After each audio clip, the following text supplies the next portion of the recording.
जीत निश्चित हो तो कायर भी लड़ सकते हैं, जीत निश्चित हो तो कायर भी लड़ सकते हैं, बहादुर तो वो कहलाते हैं जो हार निश्चित हो फिर भी मैदान छोड़ के नहीं भागते। दोस्तों, अपने जो ज्योग्राफी की क्लासें चल रही थी उन ज्योग्राफी क्लासों के अंदर जो अपने वायुमंडल, वायुदाब, पवनें, इस प्रकार के जो टॉपिक थे उन्हें पूरे कर लिए थे। आज मैं आपके लिए एक इंपॉर्टेंट टॉपिक लेके आया हूं जो ऐसा मान लो एग्जाम पॉइंट ऑफ व्यू से सर्वाधिक क्वेश्चन उनसे बनते हैं। क्या सर? टॉपिक है अपना वही भौतिक भूगोल चल रहा है अपने। आज भौतिक भूगोल हम विश्व का नया पढ़कर किसका पढ़ेंगे? भारत का पढ़ेंगे। तो भौतिक भूगोल के अंदर आज जो मैं लेके आया हूं भौतिक भूगोल किसका पढ़ेंगे? आज पढ़ेंगे हम भारत का भौतिक भूगोल। किसका पढ़ेंगे? भारत का। आज जो टॉपिक लेके आया उस टॉपिक का नाम क्या है? टॉपिक का नाम है भारत की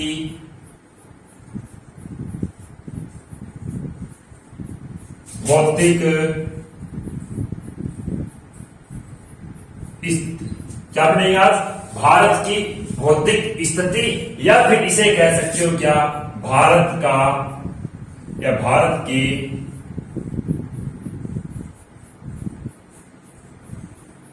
भौतिक प्रदेश। क्या पढ़ेंगे? या भारत की भौतिक स्थिति कह सकते हो, या फिर हम क्या पढ़ेंगे? भारत के भौतिक प्रदेश। तो गुरुजी, बात यहां पे ये आती है कि भारत ठीक है लेकिन भौतिक क्या है? तो भौतिक के बारे में आपको पहले थोड़ा विस्तृत रूप से बता चुका हूं, लेकिन आज मैं थोड़ी सी बातें करूंगा क्योंकि कोई भी टॉपिक शुरू करता हूं उसमें मैं थोड़ी बातें जीरो सामान्य की बातें जरूर करता हूं, ताकि ऐसे जो कमजोर विद्यार्थी, ऐसे जो विद्यार्थी जिनको ज्योग्राफी के बारे में नॉलेज न हो, ज्योग्राफी जिन्होंने पढ़ी नहीं हो, तो उनको थोड़ा आसान तरीके से समझ में आ जाए। जिन लोगों ने ज्योग्राफी पहले से पढ़ रखी है उनके सामने तो किसी प्रकार की कोई समस्या आती नहीं है। तो बात यह आती है कि सबसे पहले भौतिक क्या है? क्या कहा मैंने? भौतिक क्या है? भौतिक किसे कहते हैं या फिर भौतिक क्या है? तो कहने का कि स्थल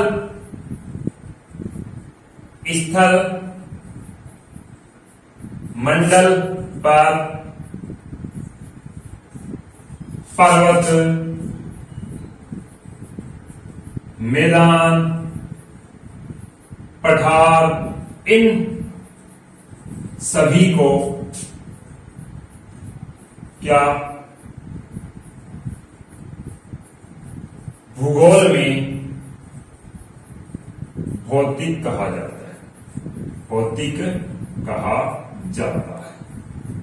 कहने का तो भौतिक किसे कहते हैं? तो स्थल मंडल पर हम कह सकते हैं, पर्वत कह सकते हैं, मैदान कह सकते हैं, पठार कह सकते हैं, पहाड़ियां कह सकते हैं, वनस्पति कह सकते हैं। इन सब का अध्ययन, मैदानों के अध्ययन, इनके अध्ययन किसके में करते हैं? तो भूगोल का तो दूसरा पार्ट है उसे भौतिक कहते हैं, एक है मानव। तो इसका मतलब हम भौतिक किसे कहते हैं। और इन्हीं आगे क्या कहता है कि इनकी स्थिति का अध्ययन हम अलग अलग प्रदेशों के आधार पर करते हैं, तो उसे क्या भौतिक प्रदेश कहा जाता है। कहने का भौतिक प्रदेश की परिभाषा क्या बनी? तो भौतिक प्रदेश की परिभाषा ऐसी बनी कि स्थल मंडल पर पर्वत, पठार, मैदान आदि की स्थिति हम अलग अलग प्रदेशों के आधार पर करते हैं, उन्हें हम क्या कहते हैं? भौतिक प्रदेश कहा जाता है। नेक्स्ट बात यह आती है क्या गुरुजी कि भौतिक प्रदेश किसके आधार पर हम उनका अलग अलग भागों में विभाजित करते हैं। तो ये बात लगभग तो क्लियर यहाँ पर हो चुकी है कि भौतिक प्रदेशों को या भौतिक भागों को अलग अलग भागों में डिवाइड करने वाले या प्रभावित करने वाले कारक कौन से हैं? तो उसके अंदर जैसे पर्वत, पठार, मैदान, ये सारे क्या भौतिक को अलग अलग भागों में प्रभावित, विभाजित करने वाले क्या है? कारक है। बात इसके बाद में यह आती है कि भारत को कितने भौतिक प्रदेशों में विभाजित किया गया? बात क्या आती है? भारत को कितने भौतिक प्रदेशों में विभाजित किया गया है? तो ध्यान रखना, भारत को मुख्यतः कुछ किताबें ऐसी है जो कुछ किताबें इनको 6 भागों में बताती है, कुछ किताबें इनको 4 भागों में बताती है, कुछ किताबें इन्हें 5 भागों में विभाजित करती है। रीट वाले विद्यार्थी हैं वो खासकर ध्यान दे सेकंड ग्रेड के ज्यादातर रीट वाले विद्यार्थी, क्योंकि रीट वाले विद्यार्थियों के लिए आरसीबी ने जो अपने पाठ्यक्रम या फिर सिलेबस जारी किया है उसके अंदर दे रखा है कि आपको केवल जो पुरानी किताबें हैं 8वीं क्लास की पीछे वाली जो 18 का जो सिलेबस था उसके अंदर उन किताबों के अंदर अगर 6 दे रखा है तो वही आपको पढ़ना है, 5 दे रखा है तो वही आपको पढ़ना, मतलब उस पाठ्यक्रम के आधार से रीट वाले विद्यार्थियों को अध्ययन करना है। तो उस पाठ्यक्रम के अंदर भारत को कितने भौतिक प्रदेशों में डिवाइड किया गया है, तो भारत को उन पाठ्यक्रम के अंदर से 5 भागों में विभाजित किया गया है। तो रीट वाले विद्यार्थी 5 रखे, लेकिन अन्य जो विद्यार्थी हैं जैसे हम बात कर सकते हैं सेकंड ग्रेड के विद्यार्थी, एसआई के विद्यार्थी या फिर आरएस के विद्यार्थी, तो वो विद्यार्थी भारत को कितने भौतिक प्रदेशों में रखेंगे, भारत को 4 भौतिक प्रदेशों में विभाजित रखेंगे। कौन कौन से भारत के 4 भौतिक प्रदेश है, देखो इनकी हम चर्चा करते हैं पहले, तो इसका आप स्क्रीन छोड़ लो, आगे की ओर बढ़ते हैं कि भारत को कितने भौतिक प्रदेशों में विभाजित किया गया है, ये भी साफ लेता हूं, अपने एक रखेंगे भारत की भौतिक स्थिति, ठीक है। देखो अब भारत का मानचित्र के माध्यम से समझाऊंगा आपको।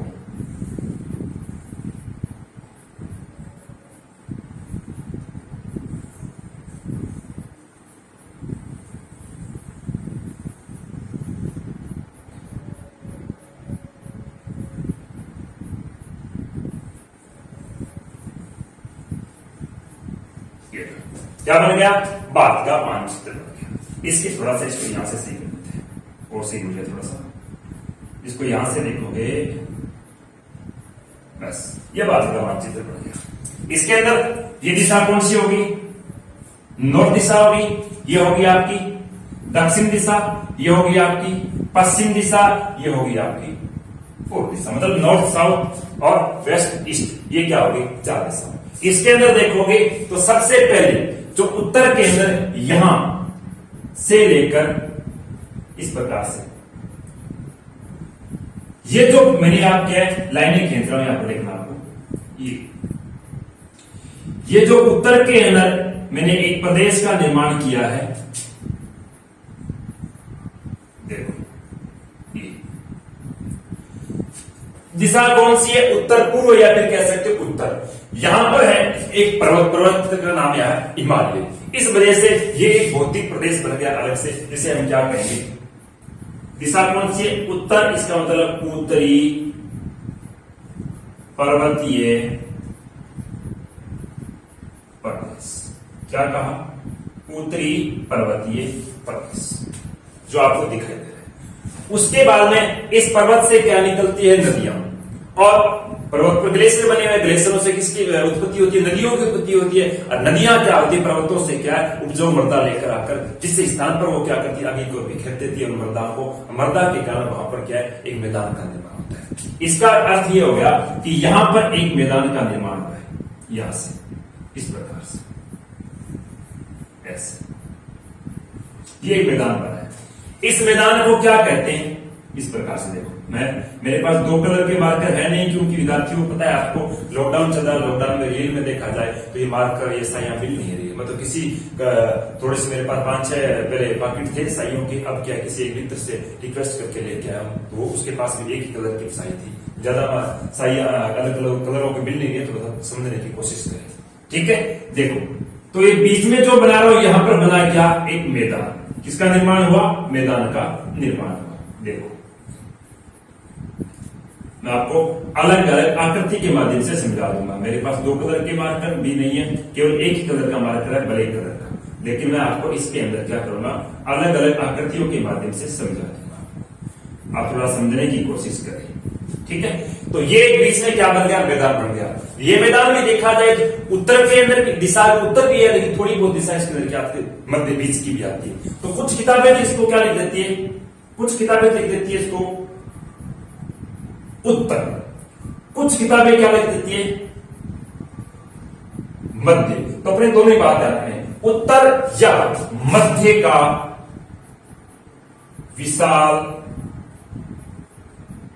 मैदान, क्या उत्तर या मध्य का विशाल मैदान। तीसरी बात करते हैं तो यहां पर है ये बीच में, ये है एक थोड़ा यहां, बाकी ये थोड़ा सा यहां पर बच गया। इसको मैं अलग आकृति से लाऊं तो ऐसी आकृति ले सकते हैं। कैसे? ऐसे, इस प्रकार से नई आकृति को बना लेते हैं ताकि आपको समझने में क्या हो जाए, सरलता हो जाए। ये एक आकृति बना देते हैं अलग से, थोड़ा यहां पर बना देता हूं। ये बन गया, ये है भारत का पठारी प्रदेश। और ये पठारी प्रदेश क्या है? भारत के कि मतलब तीनों तरफ से क्या, जल से घिरा हो। अगर कोई ऐसा स्थान जो तीनों तरफ से क्या हो, जल से घिरा हो, उसे कहते हैं प्रायद्वीप। क्या कहते हैं? प्रायद्वीप। और कोई ऐसा स्थल भाग जिसके चारों तरफ क्या हो, जल हो, उसे कहते हैं द्वीप। क्या कहा मैंने? कोई ऐसा स्थान जो स्थल भाग जिसके तीनों तरफ क्या हो, जल हो, उसे क्या कहते हैं? प्रायद्वीप। अगर कोई ऐसा स्थल भाग जिसके चारों तरफ क्या हो, जल हो, उसे कहते हैं द्वीप। तो यहां पर एक प्रदेश बना जिसका नाम क्या है? प्रायद्वीप। कहने का दक्षिण दिशा कौन सी है? दक्षिण का प्रायद्वीपीय पठारी प्रदेश। पठार है यहां पर, इसका मतलब इसलिए कौन सा बन गया? प्रायद्वीपीय पठारी प्रदेश, जो भारत का सबसे बड़ा भौतिक प्रदेश है क्षेत्रफल की दृष्टि से। अगली बात करते हैं तो इस पठारी प्रदेश के बाद में यहां पर जल भाग है पूरा पूरा, और जल भाग और पठारी प्रदेश के बीच में क्या है? नदियों ने जल लाकर यहां पर क्या, एक मैदान का निर्माण कर दिया। क्या कर दिया? मैदान का निर्माण कर दिया। ये मैदान किसी जल के किनारे पे, इसका जल के किनारे स्थान को हम कहते हैं तट। क्या कहते हैं? तट, या फिर कह सकते हो किनारा। इस वजह से ये एक बन गया तटीय प्रदेश। तो इसको हम चौथा जो भौतिक प्रदेश बनाएंगे, कौन सा बनाएंगे? तटीय प्रदेश। क्या बनाएंगे? तटीय प्रदेश। लेकिन जो ज्योग्राफी है, या कह सकते हैं भारतीय भूसंधि के आधार पर भारत को कितने भौतिक प्रदेश में 4 बांटा गया, क्योंकि जो एक 5वां भौतिक प्रदेश बनाऊंगा वो है जल केंद्र। यहाँ पर कुछ द्वीप है छोटे छोटे, इधर बंगाल की खाड़ी में, इधर अरब सागर की खाड़ी, दोनों पे छोटे छोटे क्या द्वीप पड़े हैं। इन द्वीपों को कुछ किताबें अलग भौतिक प्रदेश में डिवाइड कर देती है, कुछ किताबें इनको साथ ही डाल देती है। इस वजह से यहाँ हम 4 बनाएंगे, तटीय, वह आगे लिखो क्या? द्वीपीय। क्या लिखोगे? द्वीपीय प्रदेश। कहने कर भारत को हमने कितने भौतिक प्रदेशों में डिवाइड कर दिया? 4 भौतिक प्रदेशों में डिवाइड कर दिया। पहला उत्तरी पर्वतीय प्रदेश, दूसरा मध्य या फिर उत्तर का विशाल मैदान, तीसरा दक्षिण प्रायद्वीपीय प्रदेश, और चौथा तटीय या फिर द्वीपीय प्रदेश। क्षेत्रफल की दृष्टि से देखा जाए तो भारत का सबसे बड़ा जो भौतिक प्रदेश है वो है दक्षिणी पठारी प्रदेश। ये गुरुजी कितने? ये 16 लाख वर्ग किलोमीटर में क्या है? फैला हुआ है। इस वजह से भारत का क्षेत्रफल की दृष्टि से सबसे बड़ा भौतिक प्रदेश है वो कौन सा है? दक्षिण का प्रायद्वीपीय पठारी प्रदेश। दूसरी अगर चर्चा करें तो जो मध्य का विशाल मैदान है, ये मध्य का विशाल मैदान क्या 7 लाख वर्ग किलोमीटर में फैला हुआ है। इसका दूसरा सबसे बड़ा भौतिक प्रदेश कौन सा है? हम कहते हैं मध्य का विशाल मैदान। तीसरे अगर भौतिक प्रदेश की बात आती है क्षेत्रफल की दृष्टि से तो उत्तरी पर्वतीय प्रदेश, ये कितने? ये 6 लाख वर्ग किलोमीटर के अंदर क्या है? फैला हुआ है। उसके बाद में लास्ट बचा तटीय और द्वीपीय। तटीय और द्वीपीय दोनों ही कितने? 2 लाख वर्ग किलोमीटर में क्या है? फैले हुए हैं। इसका मतलब सबसे छोटा कौन सा भौतिक प्रदेश मिल गया? तटीय व द्वीपीय भौतिक प्रदेश। सबसे बड़ा कौन सा हो गया? दक्षिण का प्रायद्वीपीय पठारी प्रदेश। इनका क्रम पूछे तो एक नंबर आपको दिखाई दे रहा है दक्षिण का प्रायद्वीपीय प्रदेश, दूसरा आपको दिखाई दे रहा है कौन सा? उत्तर का विशाल मैदान, तीसरा उत्तरी पर्वतीय प्रदेश, और चौथा कौन सा दिखाई दे रहा है? तटीय प्रदेश। अब हम क्या करेंगे? अब जो आपको बातें बताऊंगा, ये बातें अब मैं यहाँ पर पूरे बोर्ड पे डायग्राम बनाऊंगा। ये डायग्राम ध्यान रखना, आपके लिए पूरे भौतिक प्रदेश को इस डायग्राम के माध्यम से सिखा दे। बस थोड़ी बातें, कुछ नहीं, नॉर्मल सी। वो डायग्राम आप पूरा अच्छी प्रकार से 2 से 3 बार बनाना। उसके बाद में भारत के भौतिक प्रदेशों से आपका कभी क्वेश्चन गलत नहीं होगा। ये एक तरीके से मेरी भविष्य। देखो अभी जो आपको दिखाई दे रहा है इस बोर्ड पे, कितने जो 4 भौतिक प्रदेश है, उन 4 भौतिक प्रदेशों को मैंने क्या बोर्ड पर आपके लिए अच्छी तरीके से सजा दिया। आप पहले तो इसका स्केच छोड़ दो, ताकि मैं क्या बीच में क्या कुछ साथ में कर दूं या फिर कुछ एक्स्ट्रा लिख दूं। इससे पहले आप इसका स्केच छोड़ दो और अब एक कॉपी और पेंसिल लेके बैठ जाओ, क्योंकि मैं आपको भौतिक प्रदेश इस प्रकार से उनका डायग्राम बनाने वाला हूं, जिसके अंदर रील के अंदर आप देखोगे कि गुरुजी आज तक न तो मैंने भौतिक प्रदेश जैसे पढ़े हैं, और एक ही मात्र छोटी सी क्लास के अंदर भी पूरे भौतिक प्रदेश है इस प्रकार से याद हो गए, इस प्रकार से समझ में आ गए, हमने आज तक कभी नहीं देखा। देखो प्यारे विद्यार्थियों, सबसे पहले मैंने क्या बताया, 4 भौतिक प्रदेश बताए। एक का नाम बताया उत्तरी पर्वतीय प्रदेश, दूसरा मध्य का विशाल मैदान, तीसरा दक्षिण का प्रायद्वीपीय पठारी प्रदेश, तो चौथा कौन सा आ गया, तटीय द्वीपीय प्रदेश।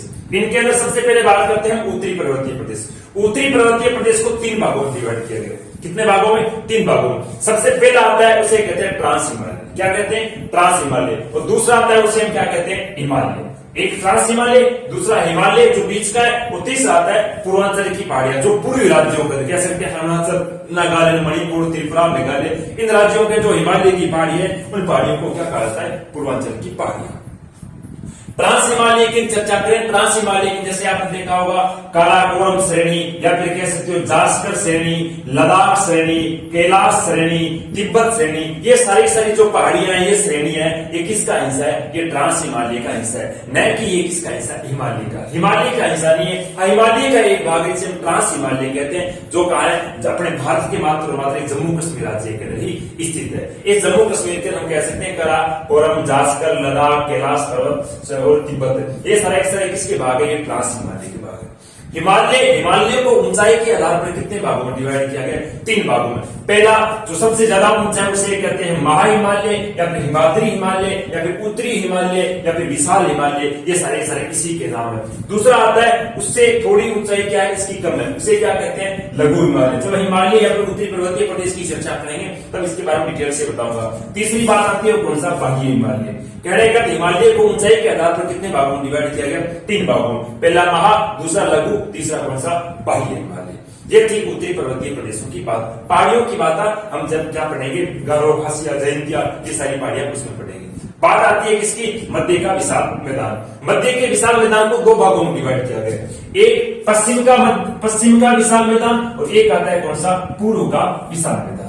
एक पश्चिम का विशाल मैदान और दूसरा क्या, पूर्व का विशाल मैदान। आप वीडियो को रोक के नोट्स बना रहे हो, थोड़ा जल्दी बोल रहा हूँ, या फिर क्या आपको ऐसा लग रहा है साथ नोट्स नहीं बना रहे हो, तो वीडियो को रोक के क्या नोट्स बना लिया करो। बात पश्चिम का विशाल मैदान, दूसरा कौन सा, पूर्व का विशाल मैदान। पश्चिम के विशाल मैदान की अगर बात करें तो जैसे सिंधु का मैदान आ गया पंजाब के अंदर वगैरह, उसके पंजाब हरियाणा का मैदान आ गया, या फिर कह सकते थार का मरुस्थल, या राजस्थान और थोड़ा गुजरात का जो मैदान है, ये किसके अंदर आता है, पश्चिम के मैदान के अंदर आता है। दूसरी थार का मरुस्थलीय प्रदेश है, ये अलग से भौतिक प्रदेश नहीं है। कुछ किताबें रील के अंदर लिखती है इसको पश्चिम का थार मरुस्थल, ये अलग भौतिक प्रदेश नहीं है। इसको किसके अंदर शामिल किया गया, मध्य के विशाल मैदान के अंदर ही शामिल किया गया, जिसमें हम पश्चिम के अंदर पढ़ते हैं। पूर्व के अंदर पढ़ते हैं तो एक आता है गंगा का मैदान, और दूसरा कौन सा आता है, ब्रह्मपुत्र का मैदान। तीसरी बात करते हैं दक्षिण का प्रायद्वीपीय पठारी प्रदेश। दक्षिण के प्रायद्वीपीय पठारी प्रदेश को देखोगे तो नीचे आओ, नीचे आने के बाद देखिए इसको कितने भागों में बांटा गया, 4 भागों में। पहला कहलाता है उत्तरी अरावली पर्वत वाला, दूसरा कहलाता है मध्य की उच्च भूमि, तीसरा है दक्कन का पठार, और चौथा है पूर्व का पठार। दक्षिण का प्रायद्वीपीय पठारी प्रदेश कितने उपभागों में बांटा गया, 4 उपभागों में। पहला अरावली पर्वतीय माला, दूसरा मध्य उच्च भूमि, तीसरा दक्कन का पठार, और चौथा कौन सा, पूर्वी का पठार। इसके अंदर बात करते हैं तो अरावली के अंदर अरावली को 3 भागों में बांटा गया ऊंचाई के आधार पर, एक उत्तरी अरावली, एक मध्य अरावली, और तीसरी कौन सी आ रही है, दक्षिणी अरावली। बात करें मध्य की उच्च भूमि में कौन कौन से आते हैं, तो मध्य की उच्च भूमि में मालवा का पठार आता है, बेतुआ का पठार आता है, बघेलखंड का पठार आता है, बुंदेलखंड का पठार आता है, और विंध्याचल पर्वतमाला भी इसी के अंदर आती है। इसके अंदर ध्यान रखना क्या है, सतपुड़ा पर्वतमाला, ये भी क्या इसी के अंदर ही आती है। इसके बाद में बात करें दक्कन के पठार के अंदर, दक्कन के पठार में सबसे पहले दक्कन का पठार है किस राज्य में, तो महाराष्ट्र में। उसके बाद में दक्कन का पठार वो कहां फैला हुआ है, तो तेलंगाना का पठार, ये भी दक्कन का ही एक हिस्सा है। अगर बात करें कर्नाटक का पठार, तो ये भी किसका हिस्सा है, दक्कन का पठार का हिस्सा है। अगली बात आती है पूर्वी का पठार। पूर्व के पठार के अंदर बात करें तो सबसे पहला पठार आता है उसे हम कहते हैं छोटा नागपुर का पठार। छोटे नागपुर के पठार के पास में एक पठार, जिसे हम क्या कहते हैं, हजारीबाग का पठार। ये हजारीबाग और छोटा नागपुर पठार दोनों का है झारखंड और उड़ीसा के समथिंग फैले हुए। इसके बाद में दूसरा जो पठार आता है उसे हम क्या कहते हैं, दंडकारण्य का पठार। क्या, दंडकारण्य का पठार। और तीसरा जो पठार है मेघालय। ये मेघालय से कई बार क्वेश्चन इस प्रकार से पूछे गए कि मेघालय का पठार किसका हिस्सा है, उत्तरी पर्वतीय प्रदेश का या फिर प्रायद्वीपीय पठारी प्रदेश का। मेघालय का पठार प्रायद्वीपीय पठारी प्रदेश का हिस्सा है, न कि उत्तरी पर्वतीय प्रदेश का हिस्सा है। सारे की सारी जो बातें बता रहा हूँ क्लियरिटी एनसीईआरटी आधारित बातें ही बताई गई बता रहा हूँ, तो इनको आप क्या है किसी माध्यम से इग्नोर ना करें कि गुरुजी गलत नहीं, सारी बातें क्या है आपके एनसीईआरटी के माध्यम से। इससे कोई भी क्वेश्चन अगर आ जाए और उसके अंदर आपको ऐसा लगे कि गुरुजी मैं ये करके आया और मुझे ऐसा लग रहा है क्वेश्चन मतलब गलत होगा, नहीं कभी नहीं, सारी बातें क्या क्लियरिटी होगी। बात आ गई तटीय प्रदेश, द्वीपों का अलग पढ़ेंगे कल तटीय पढ़ते। तटीय प्रदेश को दो भागों में डिवाइड किया गया, एक तो आ गया पश्चिम का तट और एक कौन सा आ गया पूर्व का तट। पश्चिम के तट में कौन कौन से तट आता है, पहला आता है काकरापार या फिर काठियावाड़ तट जिसे हम गुजरात का तट कहते हैं, दूसरा आता है कोकण का तट जिसे हम महाराष्ट्र का तट कहते हैं, तीसरा आता है कन्नड़ का तट जिसे हम कर्नाटका का तट कहते हैं, चौथा आता है मालाबार का तट जिसे हम केरल का तट भी कहते हैं। पूर्व के तट के अंदर बात करें, पहला आता है उड़ीसा या पश्चिम बंगाल का तट जिसे हम उत्कल का तट कहते हैं, दूसरा आता है आंध्रा का तट, आंध्रा के तट को काकीनाडा का तट भी कहा जाता है, तीसरा आता है तमिलनाडु का तट जिसे हम क्या कहते हैं कोरोमंडल का तट। जो आपका उत्कल और आंध्रा का तट है इस तट को शॉर्ट के अंदर उत्तरी सरकार भी कहा जाता है। क्या कहा जाता है, उत्तरी सरकार। इसका मतलब पूर्व के अंदर कितने तट हो गए, पूर्व के अंदर तट हो गए आपके सामने तीन, पहला उत्कल, दूसरा आंध्रा या फिर आंध्रा काकीनाडा भी कहते हैं और तीसरा हो गया कोरोमंडल। इसके बाद बात करते हैं हम द्वीपों की, तो द्वीपों को यहाँ पर क्या इसमें नीचे ले रखा मैंने, एक तो हो गए अरब सागरीय द्वीप और एक कौन से हो गए बंगाल की खाड़ी में स्थित है, वो बंगाल खाड़ी के द्वीप हो गए। अरब सागरीय द्वीपों को लक्षद्वीप कहा जाता है, बंगाल की खाड़ी द्वीपों को अंडमान निकोबार द्वीप कहा जाता है। बंगाल की अरब सागरीय खाड़ी के अंदर जो लक्षद्वीप है ये कितने द्वीपों की इनकी संख्या, तो यहाँ पर 43 द्वीप है और अंडमान निकोबार है ये कितने 572 द्वीपों का क्या है समूह है। अंडमान निकोबार की राजधानी है वो पोर्ट ब्लेयर है और कवात जो लक्षद्वीपों की राजधानी है वो कौन सी है, कवात थी। बाकी इन द्वीपों की बातें हैं या फिर बाकी हम क्या तटों की बातें हैं, बाकी मैदानों की बातें, बाकी पठारों की बातें, बाकी किसकी उत्तरी पर्वतीय की बातें, ये सारी की सारी बातें हम एक अलग अलग भौतिक प्रदेश को उठाकर उसकी विस्तृत रूप से चर्चा करेंगे। ये क्लास आज तक की इसको यही रोकेंगे क्योंकि आपको मैंने इसकी सामान्य के बारे में बताई, इसका नोट्स बनाओ और आज के लिए इतना ही।